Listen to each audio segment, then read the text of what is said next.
Hi hello नमस्कार. श्री स्वामी समर्थ. कशा आहात तुम्ही सगळे? मस्त आहात ना? मस्तच राहा. स्वामी कृपा तुमच्यावर सदैव राहो ही स्वामीचरणी प्रार्थना करूया. आजच्या आपल्या व्हिडिओला सुरुवात करूया.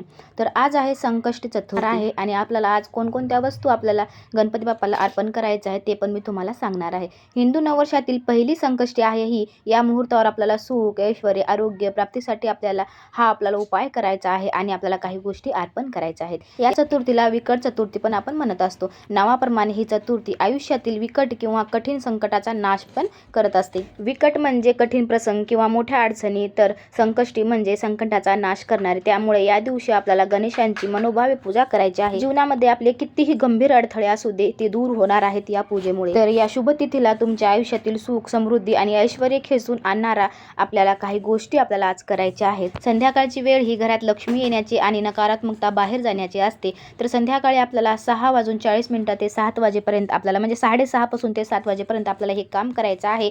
हा उपाय आपल्याला खूप लाभदायक आपल्याला ठरणार आहे. करायला सोपा पण जीवनामधले अडथळे याच्याने खूप दूर होणार आहेत. म्हणजे घरातली निगेटिव्हिटी दूर जाणार आहे. तर घराच्या मुख्य उंबरठ्यावर शुद्ध तुपाचा दिवा आपल्याला लावायचा आहे. जर तूप नसेल तर अगदी आपल्या घरातलं जे काय तेल असेल त्या तेलाने तुम्ही लावू शकता. पण तुपाचा प्रभाव खूप छान असतो म्हणून तुपाचा आपल्याला दिवा लावायचा आहे. त्यामुळे घरातील सगळी नकारात्मकता ऊर्जा जे काय असणार आहे ते वास्तुदोष निघून जाणार आहे. आणि चंद्रोदय झाल्याच्या नंतर आपल्याला गणपती बाप्पाची पूजा करायची आहे. साध्या सोप्या पद्धतीने आपल्याला गणपती बाप्पाची आपल्या घरामध्ये पूजा करून घ्यायची आहे. संकष्टी चतुर्थीचं व्रत केल्याने आपल्या जीवनामध्ये खूप छान अशी मानसिक शांती आपल्याला प्राप्त होते. आपलं आरोग्य चांगलं राहते. आपल्याला ऐश्वर्य प्राप्त होते. फक्त आपल्याला श्रद्धा आणि मनोभावे आपल्याला ही सेवा उपासना आपल्याला करायची आहे. नवीन वर्षाची ही पहिली संकष्टी चतुर्थी असल्यामुळे विघ्नहर्ता आपली ही चतुर्थी ठरणार आहे. सगळे विघ्न आपले दूर होणार आहेत. सर्वप्रथम आपल्याला पूजा आपली सायंकाळची केल्याच्या नंतर गणपती बाप्पाला छान असं स्नान घालून किंवा सकाळी तुम्ही स्नान घातलेलं असतं तर त्याला अगदी साधी पूजा मांडून घ्यायची आहे. आपल्याला लाल सिंदूर आपल्याला अर्पण करायचं आहे गणपती बाप्पाला. कारण की लाल सिंदूर हे खूप शुभ असतं. लाल रंग हा ऊर्जा आणि मंगलाचे प्रतीक आहे. म्हणून आपल्याला लाल सिंदूर आपल्याला अर्पण करायचं आहे. पूजा करताना बाप्पाच्या कपाळावर सिंदूर लावायचा आणि स्वतःच्याही कपाळाला थोडंसं सिंदूर आपल्याला लावायचं आहे. कारण की आत्मविश्वास आपला वाढत असतो आणि समाजामध्ये आपल्याला मान सन्मान पण मिळत असते. सिंदूर अर्पण केल्याच्या नंतर आपल्याला लाल फुले अर्पण करायची आहेत. कोणत्याही अगदी जास्वंद भेटलं जास्वंद किंवा गुलाबाचं भेटलं तर गुलाबाचं. कारण हे दोन्ही फुलं जे आहेत ते गणपती बाप्पाला खूप अशी प्रिय आहेत. जे कोणतं फुल तुमच्याकडे दोन्हीपैकी असेल ते तुम्ही अर्पण करायचं आहे. कारण की हे जे फुलं आहेत ना ते भक्ती आणि समर्पणाचे प्रतीक असतात. लाल फुल अर्पण केल्याने नकारात्मक शक्ती दूर राहते आणि अडचणीवर विजय आपल्याला मिळवता येतो. त्याच्यानंतर आपल्याला दुर्वा आपल्याला अर्पण करायचे आहेत. हे जे कोणत्याही तुम्हाला मी वस्तू जे अर्पण करायला सांगते ना ते मागं पुढं तुम्ही अर्पण केलं तरीही चालते.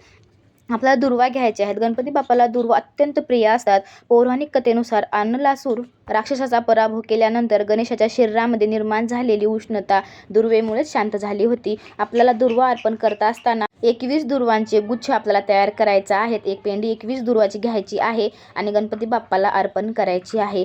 गणपती बाप्पाला अर्पण करताना आपल्या मुखामध्ये नामस्मरण करायचं आहे. ओम गण गणपते नमः, ओम गण गणपते नमः. आपल्याला असा मंत्र म्हणत हे सगळे जे काय वस्तू आपण अर्पण करत असतो तेव्हा आपल्याला हा मंत्र आपल्याला म्हणायचा आहे आणि बाप्पाला आपल्याला अर्पण करायचा आहे. दुर्वा अर्पण केल्याने बुध ग्रहाशी संबंधित जे काय आपल्या अडचणी आहेत ते कमी होतात आणि करिअरमधली आपल्या कोणत्या बिझनेसमधले व्यवहारामधले जे काही अडथळे आहेत ते पण आपले दूर होण्यात मदत होत असते. म्हणून कधीही आपल्या व्यवहारिक जीवनात कोणती अडचण असेल तर दुर्वा आपल्याला आवर्जून आपल्या गणपती बाप्पाला अर्पण करायचे आहेत. अजून एक आपल्याला वस्तू अर्पण करायची आहे ती म्हणजे शमीचं पान आपल्याला अर्पण करायचं आहे. शमीचं पान गणपती बाप्पाला अर्पण करायचं अगदी काही लोकांनाच माहीत आहे. कारण विशेष खूप मानलं जातं बरं का ह्या शमीच्या पानाला. म्हणून आपल्याला शमीचं पान आपल्याला अर्पण करायचं आहे. शमीचं पान अर्पण केल्याने कुंडलीतील दोष शांत होण्यास आपल्याला मदत होते. व्यवसाय चांगल्या पद्धतीने या ठिकाणी चालतो शमीचं पान आपल्याला अर्पण केल्याने. साध्या सोप्या पद्धतीने पूजा झाल्याच्या नंतर ह्या सगळ्या गोष्टी अर्पण झाल्याच्या नंतर शेवटी आपल्याला अर्पण करायचा आहे. आरती वगैरे झाल्याच्या नंतर तो असतो तो नैवेद्य. गणेशाला गोड पदार्थ खूप आवडतात. मोदक हा ज्ञान आणि आनंदाचा प्रतीक मानला जातो म्हणून आपल्याला मोदक या ठिकाणी अर्पण करायचा आहे. जर मोदक बनवला नसेल तर अगदी गोडाचा नैवेद्य तुम्ही काही पण या ठिकाणी लाडू वगैरे अर्पण करू शकता. आपल्याला 5 किंवा 21 मोदक आपल्याला नैवेद्य आपल्याला दाखवायचे आहेत, अर्पण करायचे आहेत, गणपती बाप्पाला द्यायचे आहेत खायला.